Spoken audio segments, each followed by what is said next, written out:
you will hear part of a lecture about tourism in the leisure industry. First, you have some time to look at questions 1 to 10. In the exam, you would have 40 seconds to look at the questions. Pause the recording for 40 seconds now. Now listen carefully and answer questions 1 to 10. In today's lecture, we'll begin with an overview of the impact of tourism on the societies and cultures of the host area. Then we'll look at some case studies. One model for the socio-cultural impact of tourism has been provided by Doxy. You'll find a reference in your reading list. He called his model the IRIDEX. That's a contraction of Irritation Index, and it attempts to show how the attitudes of local people to tourists and tourism change over the years. Doxy identifies 4 stages. He calls the first stage euphoria, happiness, because initially the tourists are regarded as a novelty, and because of this they're welcomed by everyone in the host area. But as well as that, there's another reason for the people in the host community to welcome tourists. Local people realise that tourism brings scope for economic benefits. As tourist development begins to increase, however, local interest in the visitors becomes sectionalised. That means that some sections of the local population become involved with tourists, while others don't. And it is increasingly the case that commercial rather than social factors are influencing relationships between tourists and the host community. People are less interested in the tourists for their own sake. Doxy calls this stage apathy. If development continues to increase, apathy may change to annoyance. What's causing this? Well, development of the tourist area may start to spiral up out of control, and this is often accompanied by congestion, which is going to make life difficult for local people. So the policymakers, the government, the local authorities and so on, provide more infrastructure for the area, more roads, more car parks and so on, to try to help cope with the influx of tourists. But the lives of the local people are made increasingly difficult, and in the final stage of the model, annoyance has turned to antagonism and open hostility to the tourists. And now, all the detrimental changes to lifestyles in the host area are, fairly or unfairly, seen as due to the tourists.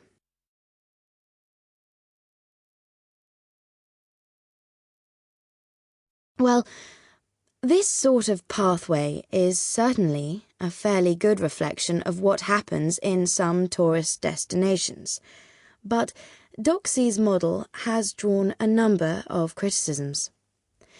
The most significant is that it suggests a very negative attitude to the socio-cultural effects of tourism. The fact that the model is unidirectional, that it only works in one direction, seems to suggest that decline in the host-visitor relationship is inevitable. Now, in practice, fortunately, things aren't always quite like that. If you look at real situations, you'll see that the relationships between local people and tourists are rather more complicated and prone to greater variation than this model suggests. So the model is really rather oversimplified. In fact, studies have highlighted quite a few positive effects of tourism. For example, Doxy's model doesn't look at the effects on the tourists themselves. They may well benefit from increased understanding of the host society and culture. Then, traditional crafts in the host area may be revitalised because tourism provides new markets, such as the souvenir trade, for example.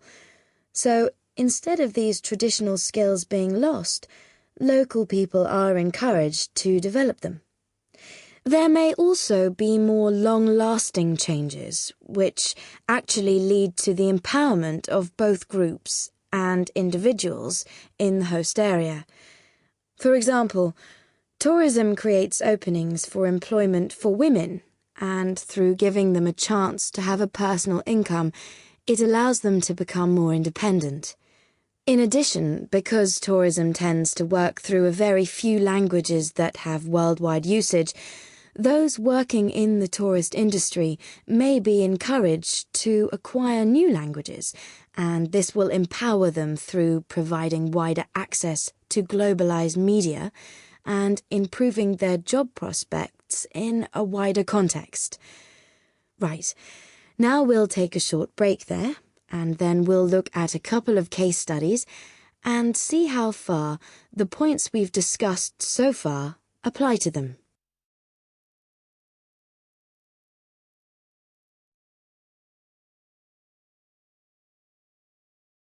Now turn to section 2 on page 4 of your listening test booklet. Section 2. You will hear a recorded message giving information about an animal park. First, you will have some time to look at questions 11 to 15.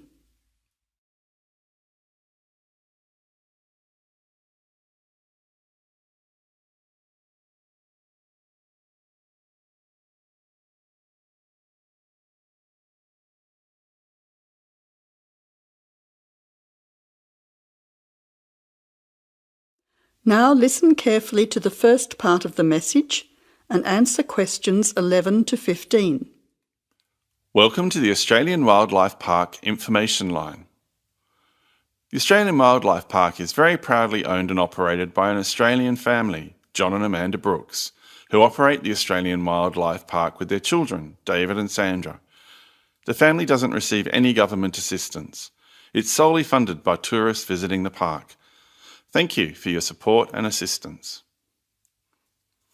When the Brooks family purchased the Australian Wildlife Park in 1987, the park housed a small collection of animals and birds on a modest 5-acre or 2-hectare property. A few years later, the park doubled in size when the family purchased the adjoining property. Also, the collection of animals started to boom. In May 2003, the family designed and built a new park in the public open space. Once again, more than doubling in size. The park now features about 200 species with more than 2,000 head of animals, birds and reptiles. Regarding the entry fee, adults pay $23, children aged 3 to 14 pay $10, aged pensioners are $17 and students are $16. One of the great things about the Australian Wildlife Park is that all of the attractions are included in the entry fee. No extra money is needed around the park, so make the most of your experience. All shows, talks, photo opportunities and animal food are included in your entry fee. In addition, the Australian Wildlife Park is open every day of the year from 9 a.m. to 5:30 p.m, except Christmas Day, 25th of December.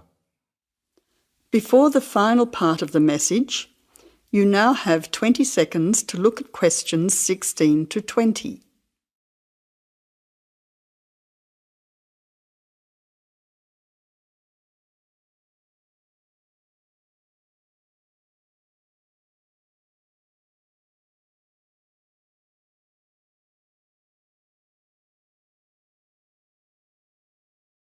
Now answer questions 16 to 20. Several attractions are available to visitors to the Australian Wildlife Park. Firstly, you can meet the koalas between 10 a.m. and 4:30 p.m. Here, people can view the koala colony in a natural environment. Another attraction is to feed the kangaroos between 9 a.m. and 5:30 p.m. Visitors can take a walk through the kangaroo enclosure, viewing them in a natural environment. Kangaroo food is provided and the kangaroos are very friendly. Also enjoyable are the wombats. At 11 a.m, 2 p.m. and 3:45 p.m, there are interactive shows where the team is delighted to introduce you to these popular animals. Other attractions that may interest you are an interactive farmyard, suitable for children of all ages. Animal food is provided, and the animals are very friendly. In addition, the working farm is where the country comes to town. Visitors can milk a cow, bottle feed a lamb, watch farm dogs gathering the sheep. All the excitement of a real Australian farm. When they ask for volunteers, be sure to put your hand up. Everyone can get involved. We at the Australian Wildlife Park hope all our visitors have an enjoyable time. See you soon. That is the end of section 2. You now have half a minute to check your answers.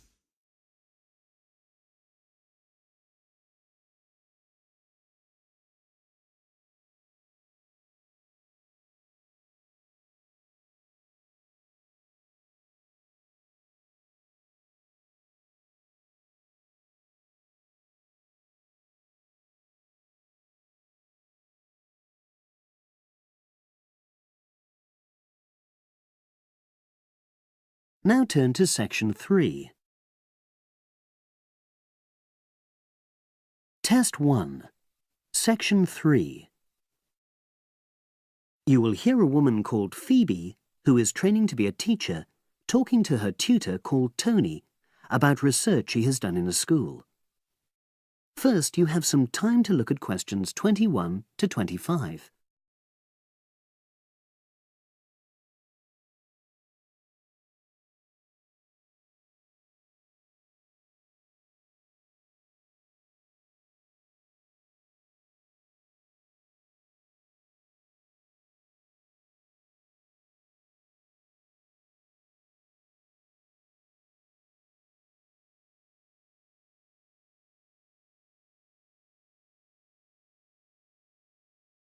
Now listen and answer questions 21 to 25. So, how did you get on with your school-based research, Phoebe? Well, it was exhausting, but really valuable. Good. What was the specific focus you chose? My title is Attitudes Towards Study Among 11 to 12-year-old Pupils. Right, and what made you choose that focus? Well, that's a bit difficult.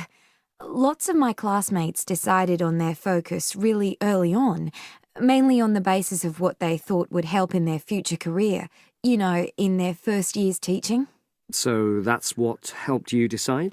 Actually, it was that I came across a book written by experienced teachers on student attitudes, and that motivated me to go for the topic. OK. So what were your research questions or issues? Well, I wanted to look at the ways students responded to different teachers, particularly focusing on whether very strict teachers made teenagers less motivated. And from your research, did you find that was true? No, not from what I saw, you know, from my 5 days observation, talking to people and so forth. OK. We'll talk about the actual research methods in a moment, but before that, can you briefly summarise what your most striking findings are? Well, what really amazed me was the significant gender differences. I didn't set out to focus on that, but I found that boys were much more positive about being at school. Girls were more impatient. They talked a lot about wanting to grow up and leave school. Very interesting. Yeah, it is. From doing the research, it was clear to me that you might start out to focus on one thing, but you pick up lots of unexpected insights. Right. Did you get any insights into teaching? Yes, certainly. I was doing a lot of observations of the way kids with very different abilities collaborate on certain tasks, you know, help each other. And I began to realise that the lessons were developing in really unexpected ways. So what conclusion do you draw from that? Well, I know it's necessary for teachers to prepare lessons carefully, but it's great if they also allow lessons to go their own ways. Good point. Now, I'm really pleased to see you doing this. Analysing and drawing conclusions based on data. But surely this isn't proper data. Because it's derived from such small-scale research. Well, as long as you don't make grand claims for your findings, this data is entirely valid. I like the way you're already stepping back from the experience and thinking about what you've learned about research. Well done. But I know I could have done it better. As you become more experienced, you'll find ways to reduce the risk of difficulties. Okay. Now you have some time to look at questions 26 to 30.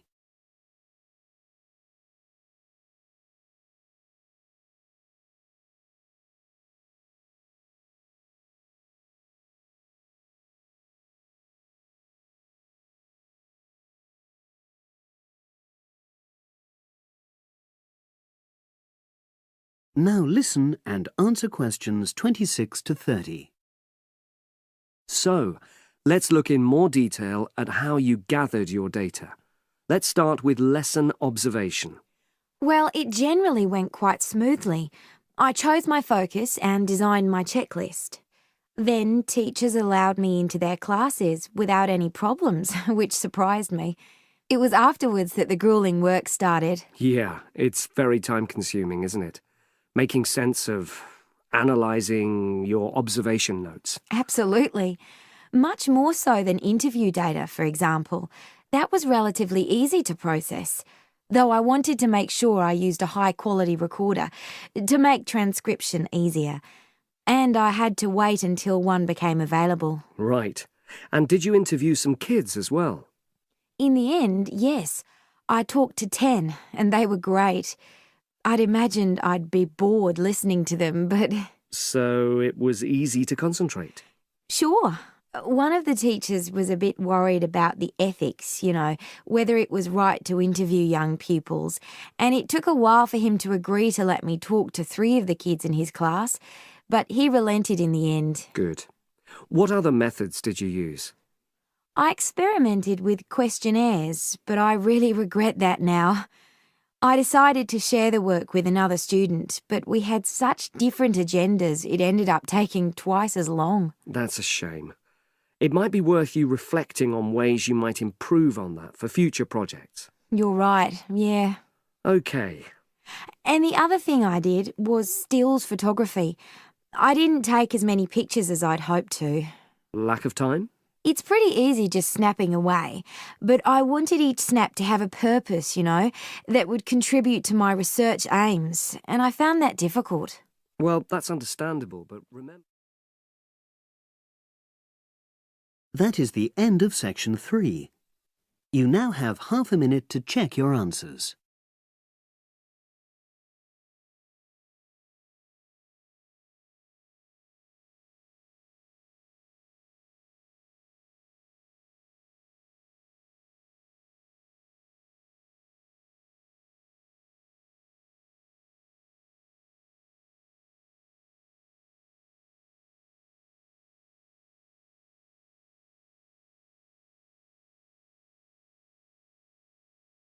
Now turn to Section 4.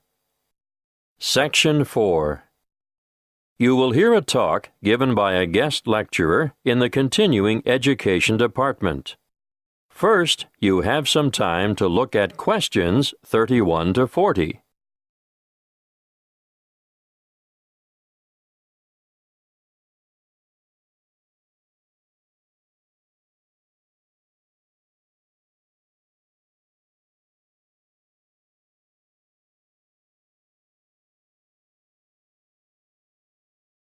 Listen carefully and answer questions 31 to 40.